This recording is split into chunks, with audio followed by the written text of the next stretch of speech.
My name is Kristen Playford, and today I'm going to talk about building a community and specifically about establishing an online learning community. So what does community mean to you? When I was asked that question, I first wanted to look up a few sort of basic definitions and a couple definitions in articles, and then I really was able to pick up some words that resonated with me and think of an example that resonated with me for community.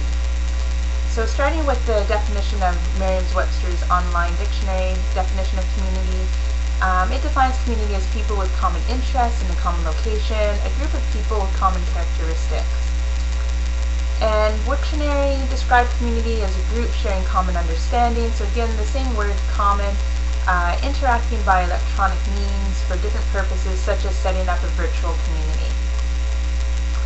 Gardner in 1990 in a Pelkey article described community as a sense of oneness that embraces diversity, shared culture, effective intercommunication, caring, trust, collaboration, respect, sharing governance, opportunities for personal growth, and good relations with the larger community. And one other article, I really liked the words that they chose in their definition. They describe community as having trust, spirit, connectedness, belonging, and membership. So for me, my personal definition of community is a community is a place that incorporates feelings of inclusion, a comfort, openness to share and communicate ideas with a group of people, sharing of experiences, and actively engaging with other people and getting to know them and supporting one another, creating a sense of membership, connectedness, and belonging. I find that in my experiences it might take a long time to build a community, or it's something that can happen quite quick. It really depends on your comfort level with the people that are surrounding you and the opportunity that you have to interact with them.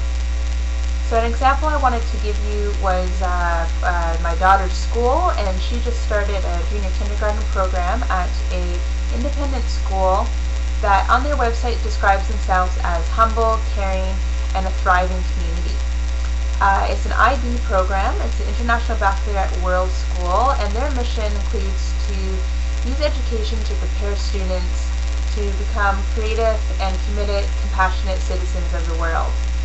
They ask students to not only ask questions of themselves about what they know, but also to think about questions that they don't know. This school made me feel very comfortable.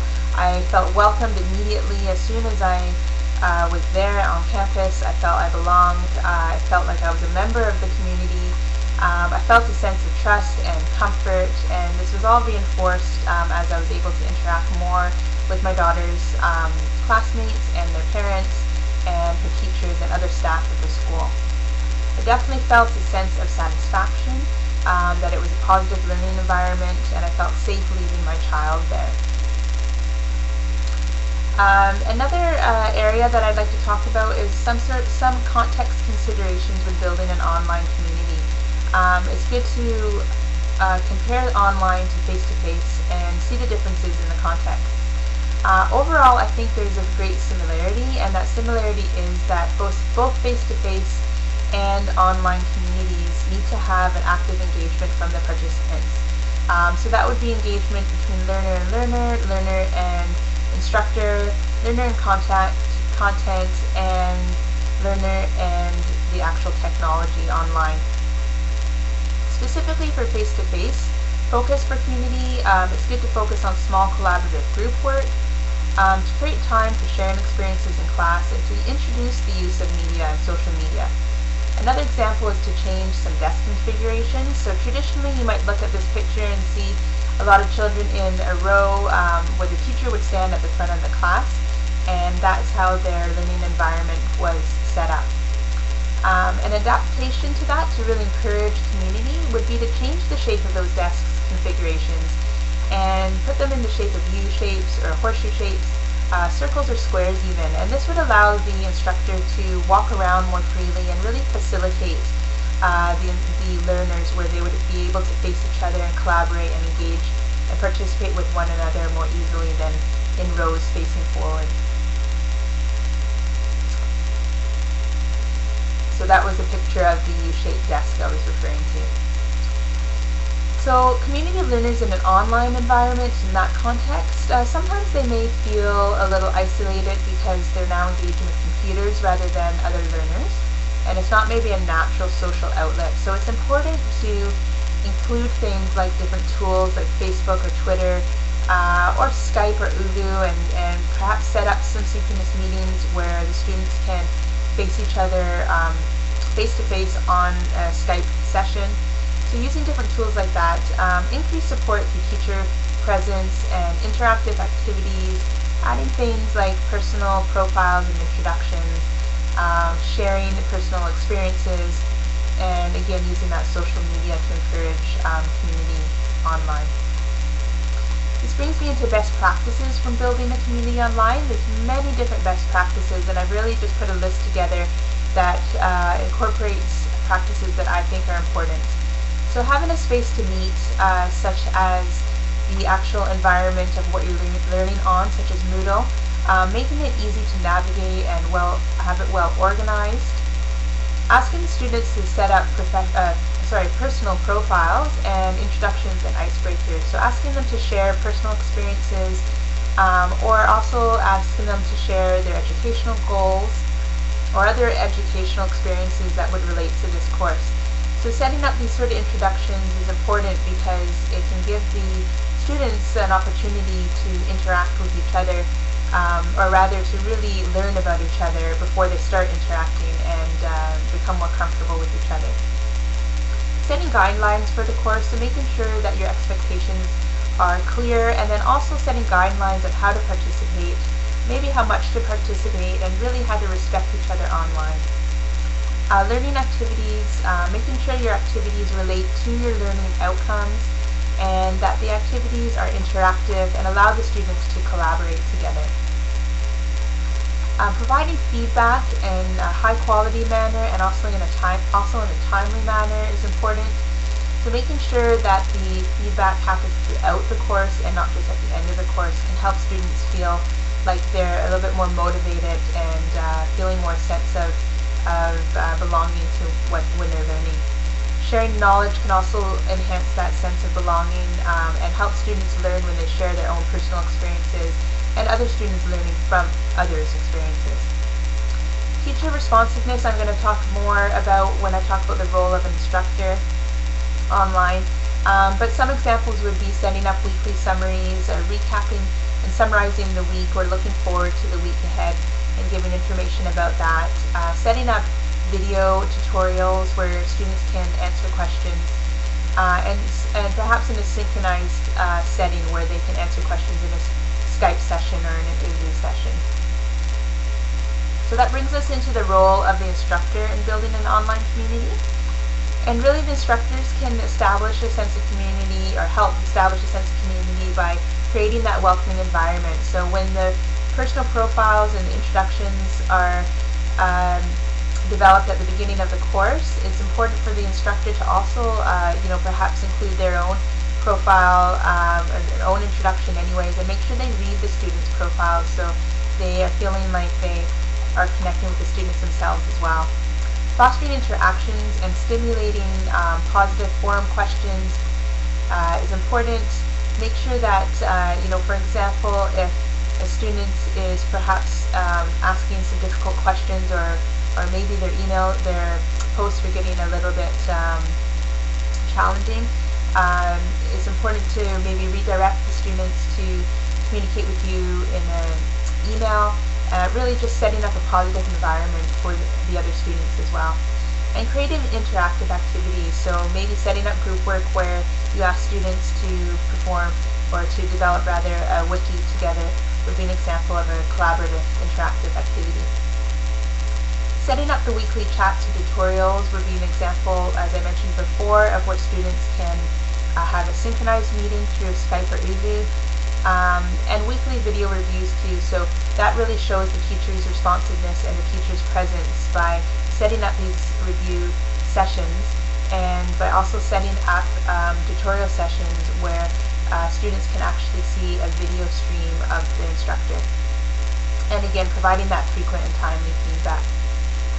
So to just summarize the role of the instructor, really the key role for me is to actively engage with the students, be involved in the course, and communicate clearly, stay positive, and really stimulate that collaboration. So there may be some instructor bias when building a community, and I thought of a couple points here. One was the instructor's teaching style may affect their choices for when they actually develop the course.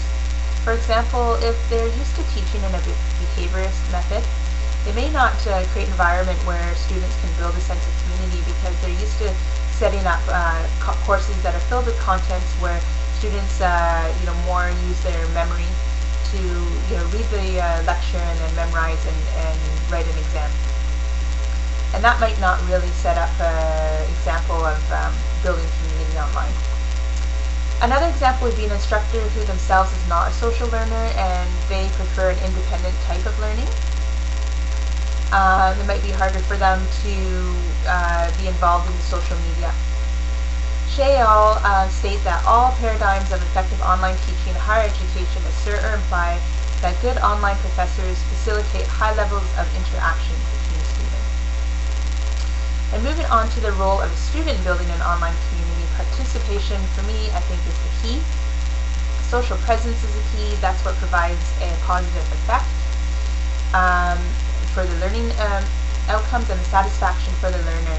That's from Palop and Pratt. When students share their experiences and ideas and receive feedback on what they have learned in an online environment, they're actively contributing to establishing that community. So a few other points it's important for students to work together and to interact, share their personal experiences, respond to others, form those connections, discuss new knowledge, and discuss old experience, old knowledge. Understand the benefits of being actively engaged, and understand that when you're actively engaged, you actually create a deeper learning for yourself. Etiquette is very important, so being polite online, respectful, that can help build trust, which again helps build community, a sense of community. Respond to posts, give your opinions, even be constructive in your criticism, give feedback to your peers, and accept others. So accept what they write and accept their differences and their different opinions, and that can lead to a sense of belonging and thus a sense of community, as Brown comments in his article. Building a camaraderie, this can lead to a higher level of community and increased participation as well, and increased engagement and motivation for the course. So for example, having two students who connect online and maybe start sharing personal emails, and that can help build their camaraderie together. Dealing with ethical, cultural, and gender implications when building an online community. So really, be fair, patient, do not judge. Advise students to discuss sensitive matters with the instructor privately, and I'm talking here about the ethical implications first. I forgot the heading here. An example would also be in a group work to make sure that you include things like self-assessment and peer assessment when marking, just in case there was a member of the group that wasn't pulling their weight. Monitor the group throughout their process and try to maybe assign members to work together who may have similar interests. For cultural implications, be aware of diversity. So with the online environment, you're going to get lots of different types of students. There's a lot more diversity perhaps than in a face-to-face class even. And you may need to change your teaching methods to meet those needs of those students. So using different strategies to address different learning styles. Respect, tolerate, be flexible and patient, and use a wide variety of tools to encourage involvement. For gender, Shea al. remarks that females tend to have a higher sense of community than males, and therefore may have a tendency to participate more in online courses than males. And a study by Ravai and Baker found that females felt more connected, felt their online experiences met their educational goals, and perceived that they learned more than males. So males really need that extra support and encouragement from the instructor in an online environment. So in conclusion, this is a large topic, but a quick conclusion here: establishing a community of learners online requires trust, sharing, interactive activities, and active engagement from all members. And I really like this logo because for me it shows not only diversity, but it shows oneness in the form of the circle, And I like how it looks like the circle is moving so that that community is growing and that learning community is growing. So thank you very much, and I hope you enjoyed my presentation.